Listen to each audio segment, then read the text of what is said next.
Hello comics fans, कैसे हैं आप लोग। इंडियन कॉमिक्स गॉड आप सभी फैंस का अपने चैनल में स्वागत करता है। दोस्तों, इस बार मैं आपके लिए लेकर आया हूं उत्तर महारावण सीरीज, जो कि भोकाल की एक सीरीज है। उसका तीसरा भाग, लघु घाती का वॉइस ओवर। तो चलिए दोस्तों, शुरू करते हैं। युद्ध जीतकर लौटे महाबली भोकाल का विकास नगर में भव्य स्वागत किया जा रहा था। विश्व रक्षक भोकाल की जय हो। विश्व रक्षक भोकाल की जय हो। अपने पराक्रम से तुमने विश्व भर में विकास नगर का जो गौरव बढ़ाया है, उसके लिए संपूर्ण विकास नगर सदा तुम्हारा आभारी रहेगा महाबली। क्षमा करें महारानी, ऐसा करके मैंने कोई उपकार नहीं किया है। विकास नगर मेरी कर्म भूमि है और अपनी कर्म भूमि के गौरव को बढ़ाना मैं अपना कर्तव्य समझता हूँ। तभी राजकुमार अंकित चहक उठा। मैं भी आप ही की तरह विश्व रक्षक बनूंगा भोकाल चाचा। जरूर। विकास नगर के भावी राजा को विश्व रक्षक जैसा पराक्रमी होना ही चाहिए। प्रसन्नता के उस वातावरण में अचानक विघ्न पड़ गया। ओह, ये क्या। एकाएक महल की दीवारों में ये कंपन कैसा होने लगा। ओह, मैं अभी देखता हूं। अपने पंखों की सहायता से उड़कर द्रुत गति से बाहर की तरफ लहराया भोकाल। विशाल पर्वत श्रृंखला भी हमारी राह रोक पाने में सक्षम नहीं दुष्टो। फटाक। फिर इस द्वार की क्या बिसात है। ओह, उसने महल का मुख्य द्वार तोड़ दिया। रोको उसे आगे बढ़ने से। खड़ाक। उस तूफान को रोकने के लिए सैनिक आगे बढ़े जरूर, लेकिन सफल नहीं हो पाए। हम हटो हमारे सामने से। उफ आ! तिनकों की तरह सैनिकों को उड़ा दिया उस तूफान ने, लेकिन फिर भी उसे रुकना पड़ा। भड़ाक। रुकता भी क्यों ना। उसके सामने जो खड़ा हुआ था वह महाबली, जिसमें हवाओं को रोकने का साहस और बल है। साधुता वेश अवश्य है तुम्हारा, परंतु जो कार्य तुम कर रहे हो किसी शैतान के कार्यों को भी मात कर रहे हैं। इसीलिए यह शैतानी कार्य बंद करके आत्मसमर्पण। भोकाल के कंठ से निकले आगे के शब्द कराह में बदल गए। जिन हाथों से तूने हम पर प्रहार किया है दुष्ट, अब उन्हें तेरे शरीर का साथ छोड़ना होगा और तुझे मृत्यु का वर्ण करके छोड़ना होगा यह संसार। धड़ाक। इसके दंड में अद्भुत शक्ति है। वज्र सा प्रहार कर रहा है यह, तो इसे इसके हाथों से छुड़ाना होगा। भोकाल ने अपने शक्तिशाली हाथों में वह दंड संभाल लिया, लेकिन ना वह दंड को संभाले रख सका और ना ही स्वयं को। तेरा काल तुझसे कुछ क्षणों के लिए आंख मिचौली अवश्य खेल रहा है दुष्ट, परंतु अंततः वह तुझे अपना ग्रास बनाकर ही रहेगा। फड़ाक। इसका दंड पल प्रतिपल विनाशकारी होता जा रहा है। उसे अधिक समय तक छूट देना मूर्खता होगी। मुझे उसे तुरंत ही समाप्त करना होगा और उसके लिए मुझे पुकारना होगा। भोकाल। पुकार कर अपने महागुरु का वह नाम भोकाल बन गया था उस तलवार का धारक, जो ब्रह्मांड की हर शक्ति को काटने में सक्षम थी। तेरी प्रलयंकारी दंड तो गया शैतान था तू। खटाक। ओह, अब अपनी गर्दन बचा। अब भोकाल की तलवार ने एक झटके से उसकी गर्दन को गर्दन विहीन कर देना था कि तभी गूंज उठी वह आवाज। भोकाल, ठहरो। जिसे तुम शत्रु समझ रहे हो वे हमारे कुलगुरु महायोगी योगेश्वर हैं। रानी मोहिनी ने आगे बढ़कर अपने कुलगुरु के चरण पकड़ लिए। क्षमा कुलगुरु, क्षमा। अनजाने में भोकाल से जो भूल हुई है उसके लिए हम आपसे क्षमा मांगते हैं। तुम्हारे राज्य में हमारा घोर अपमान हुआ है महारानी। पहले सैनिकों ने हमें शत्रु समझकर रोकना चाहा और फिर अपनी शक्ति के मद में चूर इस दुष्ट ने हमें मृत्यु के गोद में पहुंचाना चाहा। क्षमा करें महात्मन, परंतु इसमें मेरा कोई दोष नहीं। आपके कार्य, कलापों और विध्वंस प्रवृत्ति ने मुझे ऐसा करने के लिए विवश किया। आपके साथ जो हुआ उसके लिए हमें अत्यंत खेद है कुलगुरु। कृपया भूल जाइए उसे और पधारने का कारण बताइए। हमारे क्रोध का कारण राजा विकास मोहन है। शिक्षा लेकर हमारा आश्रम छोड़ने से पूर्व उसने हमें गुरु दक्षिणा देने का वचन दिया था, परंतु वह अपना वचन भूलकर यहाँ सुख चैन से रह रहा है। कहाँ है वह वचन भंगी। हमारे समक्ष बुलाओ उसे।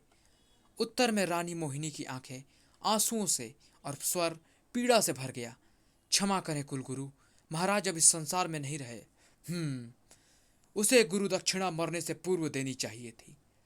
आपका क्रोध व्यर्थ है कुलगुरु। महाराज आपको दक्षिणा देने आपके आश्रम गए थे, परंतु आप उस समय अनिश्चित अवधि के लिए तपस्या में लीन हो चुके थे। महाराज नहीं रहे तो क्या हुआ, आपकी गुरु दक्षिणा का ऋण हम चुकाएंगे। हम आपको वचन देते हैं, आप गुरु दक्षिणा में जो भी मांगेंगे आपको मिलेगा।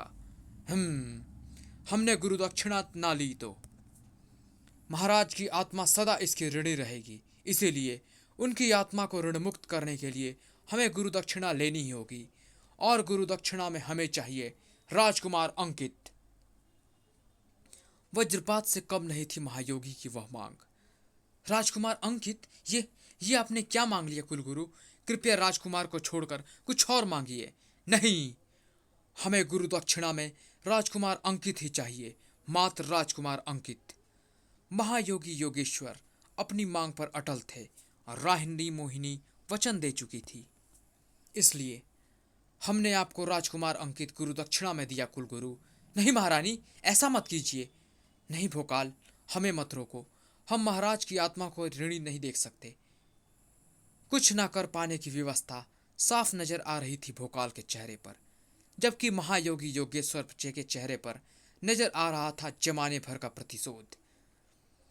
मात्र तेरे लिए ही मैंने राजकुमार अंकित को दक्षिणा में मांगा है भोकाल, क्योंकि मैं इसे अपना सारा अस्त्र शस्त्र ज्ञान, अपना तपोबल देकर इसे तुझसे भी बड़ा महाबली बनाऊंगा और फिर एक दिन इसे तेरे ही विरुद्ध खड़ा करूंगा, ताकि यह तेरे अस्तित्व को धूल में मिलाकर मेरे आज के अपमान का बदला ले सके। और ऐसा दिन शीघ्र अति शीघ्र आएगा भोकाल।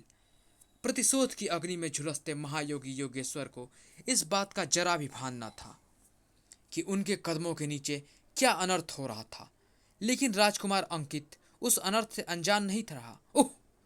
दूसरे ही क्षण वह भय से चीख पड़ा, अपने कदमों को रोक लीजिए कुलगुरु, वे बौने मानव आपके कदमों के आगे कूद कूद कर आत्महत्या कर रहे हैं। ओह! स्थिति का आभास पाते ही ठिठक कर रह गए योगेश्वर। जो पीछे घूमे तो उनकी आंखों में आश्चर्य और आतंक का सागर लहरा उठा। ओह! कौन है ये बौने, और इन्होंने हमारे चरणों के नीचे कूदकर आत्महत्या क्यों की? हमारा संसार दुष्ट शक्तियों ने उजाड़ दिया है महात्मन, और इस संसार में हम कहीं नहीं रह सकते। इसीलिए मैंने और मेरे साथियों ने आपके पवित्र चरणों से मृत्यु प्राप्त करने का निर्णय लिया है। इस तरह कम से कम हमारी आत्माओं को मोक्ष तो प्रदान होगा। द्रवित होता चला गया उस महायोगी का हृदय। सहानुभूति से लबालब भरे शब्दों में कह उठे वे, तुम कौन हो? कहाँ से आए हो? किसने तुम्हारा संसार नष्ट किया? हमें विस्तार पूर्वक बताओ पुत्र। मेरा नाम गिंठा है। मैं पृथ्वी के नीचे बसे उस संसार का राजा हूँ जिसमें हम हजारों प्राणी सुखपूर्वक रहते थे। गिंठा नामक वह बौना एक ही सांस में अपनी सारी व्यथा बताता चला गया। सब कुछ सुनकर क्रोध से अंगारे की भांति दहक उठी महायोगी योगेश्वर की आंखें। तुम्हारे साथ वास्तव में घोर अन्याय हुआ है, तुम्हें इसका प्रतिशोध अवश्य लेना चाहिए। हम ऐसा नहीं कर सकते महात्मा। महाबली भोकाल अत्यंत प्रलयंकारी शक्ति है, इसीलिए हम आत्महत्या करना चाहते हैं। नहीं, अब तुम्हें और तुम्हारे साथियों को आत्महत्या करने की आवश्यकता नहीं है गिंठा। अब तुम सब मिलकर उस दुष्ट का नाश करोगे और इसमें तुम्हारी सहायता करेंगे हम तुम सब में भरेंगे ऐसा ज्ञान जिसके बल पर तुम्हारे छोटे छोटे शरीर शक्ति के विशाल से विशाल पर्वत को पलक झपकते ही धराशायी कर डालेंगे। ताकत, जिसका नाम दिमाग में आते ही आंखों के सामने घूम जाते हैं मजबूत कांधे, बलिष्ठ भुजाएं और हष्ट-पुष्ट कद्दावर शरीर। लेकिन राज अखाड़े में मौजूद सैकड़ों विकास नगर वासियों की फटी फटी आंखों के सामने जो शरीर घूम रहा था वह मात्र 3 बलिष्ठ का था। धड़ाक! और वह शरीर अपने कारनामे से ताकतवर शरीर की नई परिभाषा रच रहा था, क्योंकि उस 3 बलिष्ठ के शरीर ने कई पहाड़ से शरीरों को कुछ ही क्षणों में परास्त कर डाला।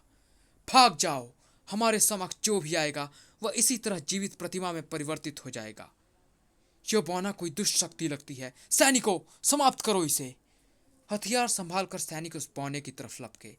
ठीक उसी क्षण मानो पेड़ों से टूटकर उन पर आ गिरे कई बौने। ओह ओह! दूसरे ही क्षण विद्युत की सी गति से चले छोटे छोटे हाथ, और न जाने उन्होंने क्या किया कि उफ, नहीं, बचाओ बचाओ। कटे वृक्ष की तरह धरा पर गिरे सैनिकों के शरीर, लेकिन उनमें से मृत कोई नहीं हुआ था। सभी जीवित थे, लेकिन उनकी दशा किसी जीवित प्रतिमा की भांति ही थी। वे देख सकते थे, बोल सकते थे, लेकिन अपने शरीर को हिला डुला नहीं सकते थे। भीमकाय पहलवानों के बाद सैनिकों की ऐसी दशा देखने वाले अब भला वहां कहाँ रुकते। भीषण भगदड़ मच गई, और यह भगदड़ मात्र यही नहीं, संपूर्ण राजधानी में मची हुई थी। भागो! भागो! रिक्त करो इस नगरी को। जो भी नागरिक यहाँ रुकेगा, हमारे हाथों जीवित प्रतिमा बनने का उत्तरदायित्व तो वह स्वयं होगा। अब ऐसा नहीं होगा शैतान बनो, क्योंकि तुम्हें चटनी की भांति कुचलने के लिए हम इस हाथी को ले आए हैं। चिया! चिया! आगे बढ़ो। इधर वह मदमस्त हाथी आगे बढ़ा, उधर हवा में लहराए दो बौने जिस्म। यह हाथी हमें समाप्त कर सकता है, यह तुम्हारा भ्रम है, और तुम्हारा यह भ्रम टूटना ही चाहिए। एक पौने की उंगली अंकुश के समान एक हाथी की गर्दन से टकराई और दूसरे की हाथी के मस्तिष्क से। दूसरे ही क्षण वह विशालकाय जिस्म वाला हाथी जमीन पर ऐसे गिरा जैसा पका हुआ फल पेड़ से गिरता है। धड़ाम! हे ईश्वर, कैसी अद्भुत शक्ति है इनके पास। इन्होंने हाथी को छुआ भर ही और हाथी पछाड़ खाकर नीचे आ गिरा। आशा है तुम्हारा भ्रम टूट गया होगा। अब भागो यहाँ से और यह नगर खाली करो, क्योंकि अब यह नगरी हमारे संसार की राजधानी बनेगी।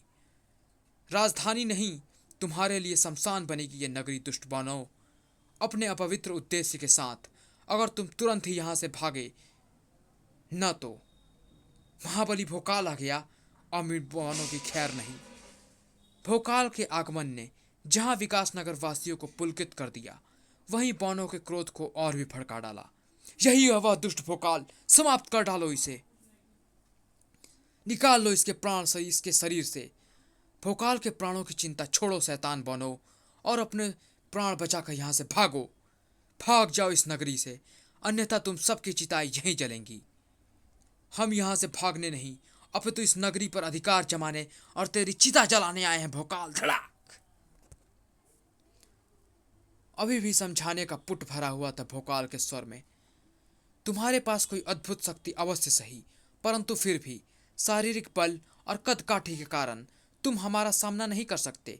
इसीलिए उचित यही है कि तुम अपने उद्देश्य और साथियों के साथ वापस लौट जाओ। हम वापस लौटने के लिए नहीं, तुम्हारी नगरी को सदा के लिए अपना बनाने के लिए आए हैं। और रही बात कद काठी और शारीरिक बल की, तो मेरे प्रहारों से तुझे पता चल जाएगा भोकाल कि हम कद काठी से छोटे अवश्य हैं, परंतु धड़ाक तुम जैसे ही को मिट्टी में मिटाने का साहस रखते हैं। उफ! वास्तव में घन सी मारक क्षमता है इनके प्रहारों में। इसका मतलब इस बौने के शरीर को देखकर मैंने इसकी शक्ति का गलत अनुमान लगाया था। धड़! परंतु अब मुझे पता चल चुका है, इसीलिए मैं पूरी तरह सतर्क रहूंगा। तुम्हारी कदकाठी हमारे लिए कीड़ों मकोड़ों के समान है, और कीड़े मकोड़ों को हम यूं ही पैरों से कुचल देते हैं। भोकाल का पांव पूरी शक्ति से गेंठा कुचलने बढ़ा, लेकिन वह गेंठा तक पहुंच ही नहीं पाया, क्योंकि गेंठा ने अपने तक पहुंचने से पहले ही उसे अपनी नन्ही परंतु शक्तिशाली भुजाओं में थाम लिया। कुछ ही क्षण देखने वालों ने देखा वह अनोखा दृश्य, जो आश्चर्यों की हर सीमा से परे था। भोकाल के भारी भरकम शरीर को उस तीन बलिष्ठ के शरीर के स्वामी ने चकर घिन्नी की तरह घुमाया और उठाकर दूर फेंक दिया। मुझे कीड़ा मकोड़ा समझने की भूल न करता तो तेरी यह स्थिति नहीं होती भोकाल। उफ! ठीक कहा तूने, परंतु अब मैंने अपनी भूल सुधार ली है। अब तू अपनी बदकिस्मती पर रोएगा। भोकाल के एक ही प्रहार ने उसे कई हाथ दूर उछाल दिया। विष बुझे स्वर में गजरता गेंठा अद्भुत चपलता का परिचय देते हुए संभला। अब भूल सुधार कर लेने का कोई लाभ नहीं दुष्ट, क्योंकि अब मैंने इस द्वंद्व को तेरे ही साथ समाप्त करने का निर्णय कर लिया है। गेंठा की थोड़ी छोटी उंगलियां विशिष्ट कोणों से भोकाल के कंधे से टकराई, और इसी के साथ मानो भोकाल पर आश्चर्य का दौरा पड़ गया। ओह नहीं! जैसे ही उसकी उंगलियां मेरे कंधे से टकराई, वैसे ही मेरी बाह ऐसे बेकार हो गई जैसे उसे लकवा मार गया हो।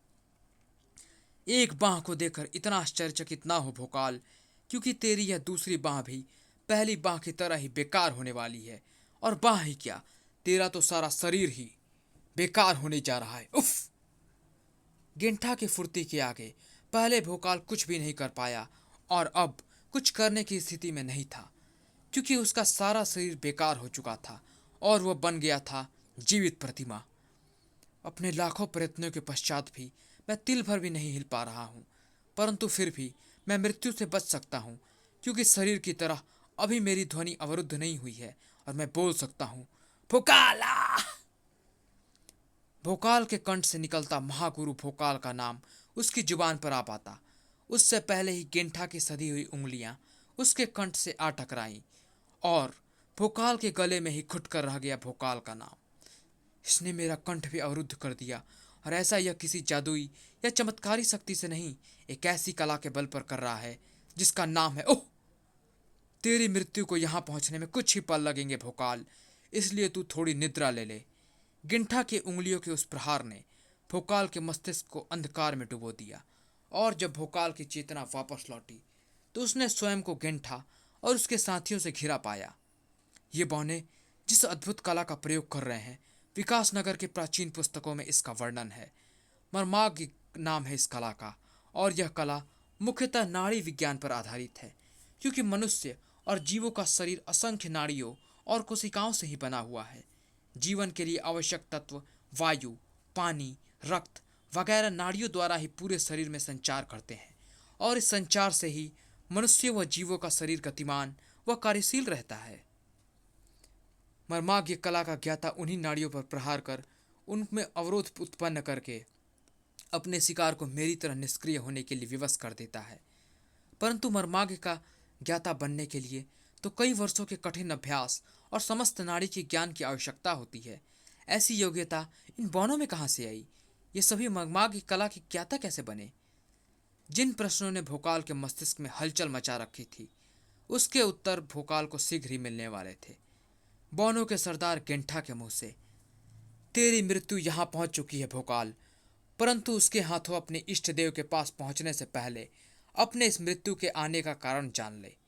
याद होगा तुझे, कुछ समय पहले धरणीधर के साथ तेरा महासंग्राम हुआ था। जब महान धरणीधर अपना महन खोज रहा था, तो उसके द्वारा हटाई गई चट्टानें तेरे राज्य पर बरस रही थीं। उनसे अपने राज्य को बचाने के लिए तूने धरती का सीना चीर दिया था, जिसमें वह पूरा पर्वत समा गया। वे पर्वत खंड पाताल में बसी हमारी नगरी में समाते चले गए। कड़ाक कड़ाक बड़ाम, बचाओ! और हमारी नगरी तबाह हो गई। हमारे लोक के निवासी तो बच गए थे, लेकिन उनका बसाया संसार नहीं बचा। जब उस प्रलय के कारणों का पता चला, तो हम सभी के लहू में क्रोध और प्रतिशोध उबाले मारने लगा। तब हम सभी ने सौगंध खाई, जिसके कारण हमें इस प्रलय का सामना करना पड़ रहा है। हम उसे नष्ट करके उसकी नगरी पर अपना अधिकार जमा कर ही रहेंगे। इस तरह हम पृथ्वी पर आ गए, परंतु यहाँ आकर हमें पता चल गया कि जो हमारे लोक की प्रलय का उत्तरदायी है, वह तो विश्व की एक बड़ी शक्ति है, जिसका सामना हम बौने किसी अद्भुत शक्ति के बल पर ही कर सकते हैं। शक्ति पाने के लिए हमने महायोगी योगेश्वर को चुना और उनके कदमों के आगे कूद कूद कर बलिदान देना आरंभ कर दिया। महायोगी योगेश्वर ने हमें अपने तपोबल से मर्मांग का संपूर्ण ज्ञान दिया, और साथ ही दिया अपना खड़ाऊ, और कहा, हमारे खड़ाऊ का एकमात्र प्रहार ही उस दुष्ट को समाप्त करने के लिए काफी होगा। वचन दो कि तुम हमारा अपमान करने वाले दुष्ट भोकाल को इसी खड़ाऊ से मारोगे। हमने महायोगी से खड़ाऊ लेकर उन्हें वचन दे दिया, और वह वचन पूरा होगा, क्योंकि उस खड़ाऊ से हम तुम्हें मृत्यु देने जा रहे हैं। ओह! महायोगी योगेश्वर के उस खड़ाऊ रूपी मौत को देकर भोकाल की तरफ ही बढ़ रहे थे कई बौने, जिसके एक ही प्रहार से भोकाल की मौत निश्चित थी, और भोकाल उस मौत से बचने का उपाय सोच रहा था। मैं हिल डुल नहीं सकता, मैं बोल भी नहीं सकता, परंतु फिर भी मेरे पास एक ऐसा साधन है जिसकी मदद से मैं अपनी समस्त नाड़ियों पर लगे अवरोधों को हटा सकता हूँ, और वह साधन है प्रहारा, जो मेरे मानसिक तरंगों से संचालित होता है। भोकाल के मस्तिष्क में उठे विचारों को उन कई हाथों के रूप में प्रहारा ने साकार कर दिया, जो तेजी से भोकाल के विभिन्न नाड़ियों पर प्रहार करते चले गए। तुरंत ही भोकाल की सभी नाड़ियों के अवरोध हट गए, और इसी के साथ चीखता हुआ खड़ा हो गया भोकाल। भोकाल! अब भोकाल ऐसा तूफान बन चुका था जिसके आगे बड़े से पर्वत नहीं ठहर सकते थे। तो फिर उसके सामने फड़ाक फड़ाक कहाँ ठहर पाते वे तीन बलिष्ठ के शरीर वाले। तू मुझसे बच नहीं पाएगा भोकाल। फड़ाक! मैं तुम्हारा शत्रु नहीं सरदार गेंठा, परंतु यह बात तुम्हारी समझ में तब तक नहीं आने वाली, खटाक, जब तक मैं तुम्हें यह न समझा दूं कि शक्ति के मामले में मैं तुम्हारा कोई जोड़ नहीं। शीघ्र ही अपने सरदार सहित सभी बौने भोकाल की कैद में थे। अब भोकाल उन्हें प्रेम से समझा सकता था। मेरे और धरणीधर के टकराव के कारण तुम्हारी नगरी में जो प्रलय आई उसमें मेरा कोई दोष नहीं है, परंतु फिर भी मैं और विकास नगर वासी तुम्हारी नगरी को कुछ ही दिनों में दोबारा बसाने में तुम्हारी सहायता कर सकते हैं, लेकिन ऐसा तभी होगा जब तुम हमारी मित्रता स्वीकार कर लो। एक महाबली ने स्वयं मित्रता का प्रस्ताव रखा था, भला उसे कहाँ टालते गेंठा और उसके साथी। हमें क्षमा करे भोकाल, हमारी आंखें खुल चुकी है और हम समझ चुके हैं कि जो प्रलय हमारी नगरी में आई उसमें तुम्हारा नहीं प्रकृति का दोष था। धन्यवाद। अब उन व्यक्तियों को सामान्य करने में मेरा साथ दो जिन्हें तुमने जीवित प्रतिमा बना दिया है। इस कार्य के तुरंत बाद ही हम तुम्हारी नगरी के पुनः निर्माण का कार्य करने तुम्हारी नगरी की तरफ प्रस्थान करेंगे। आओ। समाप्त।